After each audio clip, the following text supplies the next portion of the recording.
So, das ist die Pressekonferenz nach dem spektakulären 101:90 Overtime-Sieg von ratiopharm Ulm über Euroleague-Team Alba Berlin.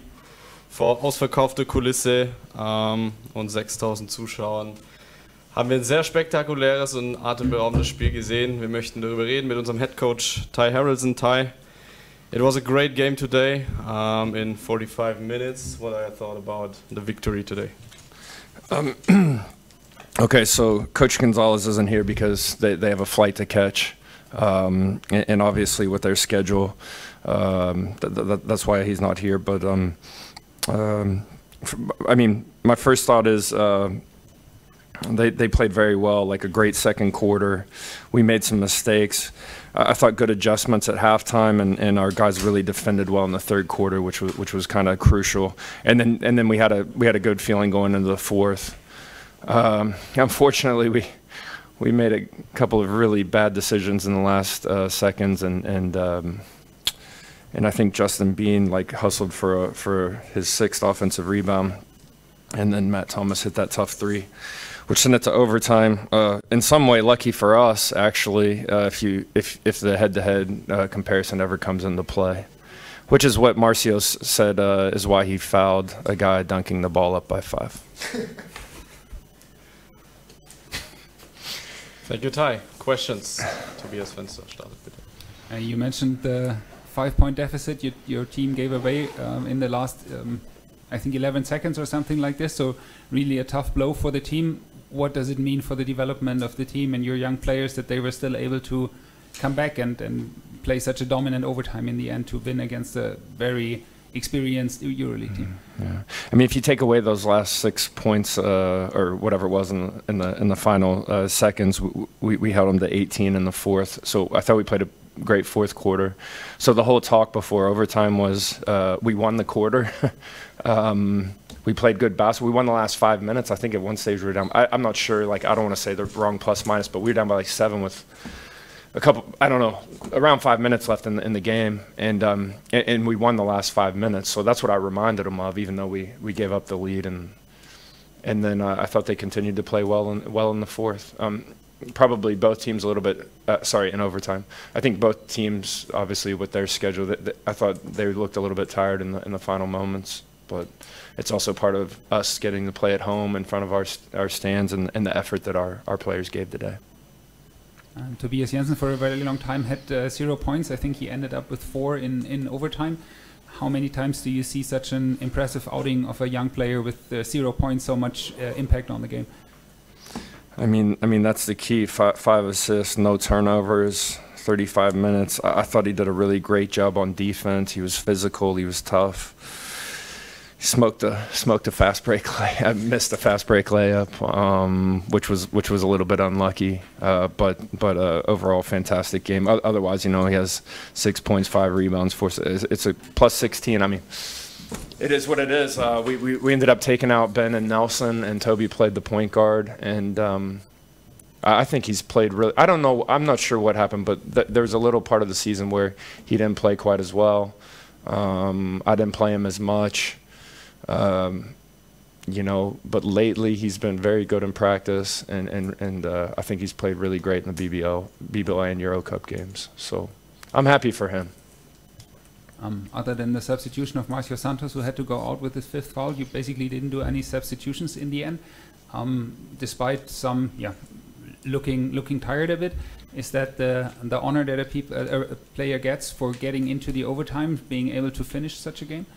Yeah, I mean, I had the feeling that was probably our best defensive lineup, and I thought it was important for us to get stops. And the guys did a great job of sharing the ball. Of course, when Marcio fouled out, I mean, it's a little bit unlucky because he was also playing a great game up until that point. But Phil Herkenoff played a great overtime. So. Yeah, for me it was about winning. At some point, we're there to win the game, and I have to make a tough decision who to play, not to play. Guys who didn't get in the game have won games for us, or in other situations. It was just those 4 guys played so well in the final minutes. I thought it was the right thing to do. That's all. Ty, you talked about adjustments that you made during half times. What kind of adjustments did you make?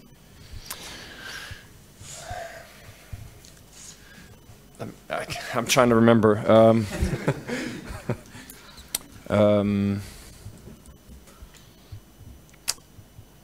Well, we had too many turnovers, and we were getting beat badly on the rebounds. So this was a big part of I mean, I know that sounds basic, but it was a little bit more emotional delivery. We got beat on backdoor cuts out of timeouts, which is something that Alba's good at doing, but we showed our players. So we reminded them, nothing that they're doing is something that we haven't seen or haven't prepared for. It's just focus. And we really need to focus on doing our job on every possession, because it's too good with this. With Alba's experience and the level that they play at, you can't have you can't have mistakes that we were having in the first half, especially the second quarter. I thought the first quarter was actually pretty good, but the second quarter we didn't play well. In the third quarter, I think there were 3D times that the refs checked a play on the screen. What kind of impact does this have on the rhythm of a team? Does it shake the rhythm, or is it just part of the game? I think it's part of the game. I think in this case we got all three of those. I might be wrong, which helped us. You know, the drive where Phil Herkenhoff tried to block the shot. It seems easy for us. We see it again on the replay. I thought maybe in live action it would be an easy call, but I talked to the official and he thought that, you know, maybe Phil went towards him. It's happened so fast. But then with replay, it's a little bit easier to make a call. I mean, the refs aren't perfect, and we get the benefit of watching it again. They're trying to make that call in live action. So, but we benefited from those. We got a couple of I think unsportsmanlike fouls, which they went to the review and they made the right call. They didn't stand by the call that they had previously made, and it definitely helped us. Yeah, I think they were the right calls. I don't know what else to say about that situation.